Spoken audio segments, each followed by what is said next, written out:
Eh bien, salut tout le monde les amis, c'est Nuit et on se retrouve aujourd'hui pour une nouvelle vidéo sur le sujet des champignons. Les champignons hallucinogènes, Psilocybe cubensis. Eh bien, on va en parler de la lemon tex. C'est quoi la lemon tex? C'est quand les champignons sont mélangés avec du jus de citron pour modifier les effets. Et du coup, on va vous expliquer tout ça. Du coup, comment ça se passe? L'idée, c'est de prendre des champignons hallucinogènes, oui, oui monsieur, et de les mettre dans du citron pendant une petite période. C'est quoi l'idée derrière? L'idée, ça serait que le pH, ça veut dire le niveau d'acidité du citron, est proche du niveau d'acidité qu'on a dans notre estomac. Du coup, au final, le processus qui se passe dans l'estomac commence avant. Et l'idée, c'est que le citron détruirait les liaisons phosphorées qu'il y a dans les champignons, qu'il y a dans la psilocybine. Et la théorie, c'est que la psilocybine est convertie en psilocine. La psilocine qui serait la prodrogue, qui serait vraiment responsable des effets. Après, il y a aussi une autre théorie, ça serait que la vitamine C contenue dans le jus de citron ferait qu'il y ait moins d'oxydation sur la psilocine et qui la laisserait plus puissante. Du coup, c'est quoi l'idée derrière? Qu'est-ce que ça va changer? Déjà, il faut savoir que ça va changer la durée du trip. La psilocine va agir rapidement, alors qu'en général, un trip de champi, il y a une montée assez lente, une descente assez lente. On va passer d'un trip qui, classiquement, fait 6, 7, 8 heures, à un trip de 4, 5 heures. Mais l'idée derrière, c'est que ça va être beaucoup plus puissant. Du coup, dans les différents rapports que j'ai vus et mes propres expériences, c'est considéré être de 2 à 3 fois plus puissant. Du coup, moi, mon expérience avec la Lemon Tech, je ne suis pas allé très loin en termes de dosage. J'ai pris juste 17 grammes frais. 17 grammes frais. Du coup, le ratio, c'est à peu près x10, c'est 1,7 g de frais. Que j'ai mélangé avec du jus de citron, mais l'effet que ça a eu, c'est une fusée qui m'est montée dans le cul en fait. Genre, c'est monté super vite. C'est-à-dire, avec les champis, je suis déjà allé à des doses. Je suis pas allé si loin que ça, mais j'ai dépassé 3 grammes.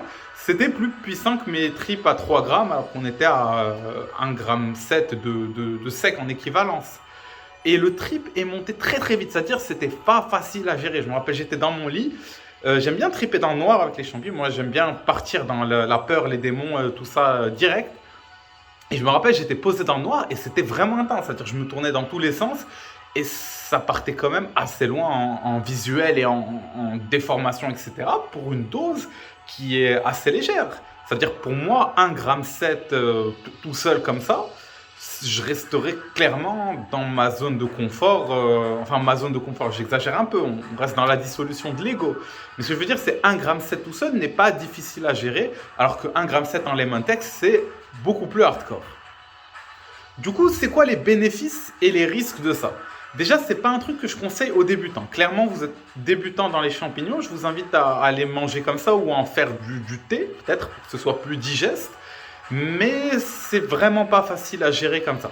Je dirais que c'est une alternative qui est plus économique parce qu'on va dépenser moins de quantité de champi. Et l'idée, c'est que on n'attend pas la montée. On passe d'une montée qui prend 3/4 d'heure à 1 h 30 pour monter avec les champis, des fois ça peut être long, à une montée qui peut monter en 10 minutes, 20 minutes, 30 minutes. Ça peut aller très très vite. Le trip est plus court, ça peut être idéal. Par exemple, je sais pas, mais parmi mes abonnés, il y en a certains, ils sont pères de famille et tout. Ils peuvent pas triper n'importe quand, ils tripent la nuit comme des chauves-souris. C'est déjà plus intéressant. Un trip qui dure 4-5 heures, tu sais que tu peux le caler dans un truc assez court. Et voilà, c'est pas comme, je sais pas, le 2CP, t'es sur un trip de 18 heures comme ça avec tes grands chevaux. C'est plus puissant. Et le ratio, il est de 2 à 3 fois, mais j'ai compris qu'en voyant des témoignages, il y a des gens chez qui c'était un peu plus puissant. Il y a des gens chez qui c'était beaucoup plus puissant. Du coup, moi, je vous dirais, si vous êtes curieux d'essayer la Lemon Tech, j'espère que vous avez déjà des expériences psychédéliques derrière vous. Et je vous inviterai à partir sur des doses au moins la moitié de ce que vous avez l'habitude de prendre d'habitude. Parce que j'ai vu des expériences sur le net de gens qui bouffaient 3 grammes de Lemon Tech. Ils vivent des trucs hardcore. Ils se retrouvent dans des morts de Lego qu'en général, avec les champis, il faut faire son Terence McKenna et viser dans les 5 grammes si tu veux vivre ça. Après, le goût est un peu mieux. Bah ouais, parce que t'es pas obligé de manger les champis. Je vous avoue, moi je les bouffe. J'ai jamais eu de problème d'estomac à bouffer des shrooms. Du coup, je bouffe aussi les champis. Mais concrètement, tu peux prendre que le jus de citron. Et ça réduit la nausée. Et voilà. Du coup, les risques, c'est quoi? Bah, c'est que ce soit trop puissant, trop hardcore. Et la montée, mais elle est vraiment déstabilisante. C'est-à-dire que je considère quand même que j'ai un minimum, voire un maximum d'expérience psychédélique derrière moi. Et franchement, la fois où j'avais le truc que je vous ai raconté, ça m'avait quand même bien déstabilisé. Alors que voilà, avec d'autres molécules, sur des dosages beaucoup plus hauts, je ne suis pas forcément déstabilisé. Mais je considère personnellement que moi, je suis assez sensible et que j'ai plus de mal avec les champis que d'autres molécules. Moi, je suis plus un peu dans les phénéthylamines. Là, on est dans les tryptas. Et voilà. Et l'idée, c'est aussi dans les côtés négatifs, c'est que l'expérience peut être peut-être plus difficile à intégrer. Parce qu'on est dans une expérience qui va être plus forte, plus puissante, qui est aussi moins physique, on est moins dans le body load, etc. des champis, qui peut être très agréable, on est plus dans le mental, les visuels, les fractales, tout ça.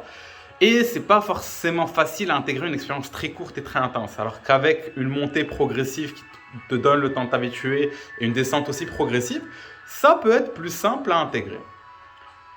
Du coup, voilà les amis, je pense que je vous ai tout dit. Du coup, sinon la recette c'est quoi? Franchement, vous prenez un citron, 2 citrons, vous vous foutez ça dans des champis coupés en très petits morceaux, même grindés. Et genre limite en poudre, et voilà, après vous laissez 15-20 minutes, le temps que le processus il se passe. Et puis c'est très simple, faut le boire, après tu peux mettre ça dans du thé, tu peux rajouter ça dans une citronnade, un jus d'orange, genre je sais pas, t'en fais ce que tu veux à partir de ce moment-là. Après je conseille, avant un trip de champi, de toujours pas avoir mangé au moins 2-3 heures avant. Comme ça t'es vraiment tranquille pour aborder le trip et pour te plonger dans cette expérience. Du coup, les amis, ça sera tout pour moi. Je vous laisse juste ici une vidéo sur le microdosing des champis que j'ai fait aussi avec le Lion's Mane, qui permet, enfin pour moi, qui a un grand intérêt, qui a été conseillé par Paul Stamets. Et ici, je vous laisse une vidéo sur comment préparer son trip, parce qu'il y a peut-être des débutants qui me regardent et qui sont curieux de comment bien ajuster le set et le setting. Hasta la vistas!